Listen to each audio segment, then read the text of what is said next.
சாலையோரங்களில் விற்கப்படும் பழச்சாறு மற்றும் பழத்துண்டுகளை சாப்பிடுவதால் பல்வேறு வகையான நோய்கள் வரும் அபாயம் உள்ளதாக மருத்துவர்கள் கூறுகின்றனர். இது குறித்த ஒரு செய்தி தொகுப்பை பார்க்கலாம்.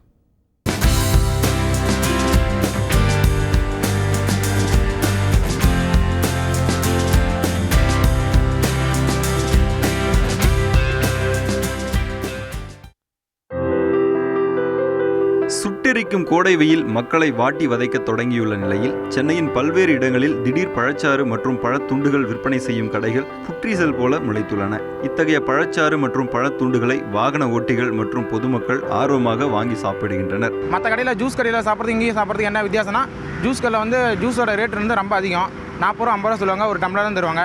இங்கே ஃப்ரெஷ் பழமாக நமக்கு உடனே நம்ம முன்னாடியே கட் பண்ணி தராங்க. அதுவும் விலை ரொம்ப மலிவாக கிடைக்குது. செயற்கையாக தயாரிக்கப்படுகின்ற பானங்களை குடிக்கிறத விட இந்த இயற்கையாக கிடைக்கின்ற பானங்கள் இந்த சூழ்நிலைக்கு குடித்தா உடம்புக்கு நல்லது.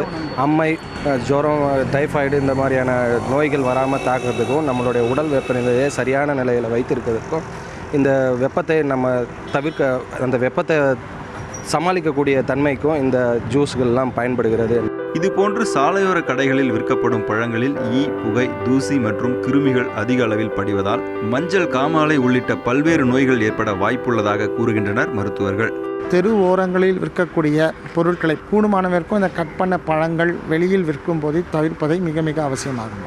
டைஃபாய்டு ஜுரம் வரலாம் இந்த ஈக்கள் மூலமாக, சீதபேதி என்று சொல்லக்கூடிய இந்த அமீபியாசிஸ் வரலாம், பாக்டீரியால் வரக்கூடிய வயிற்றுப்போக்குகள் அதிகமாக வரலாம், அப்புறம் வைரல் ஹெப்படைட்டிஸ் ஏ சொல்லக்கூடிய ஒரு மஞ்சக்காமாலை வருவதற்கு வாய்ப்பு இருக்கிறது.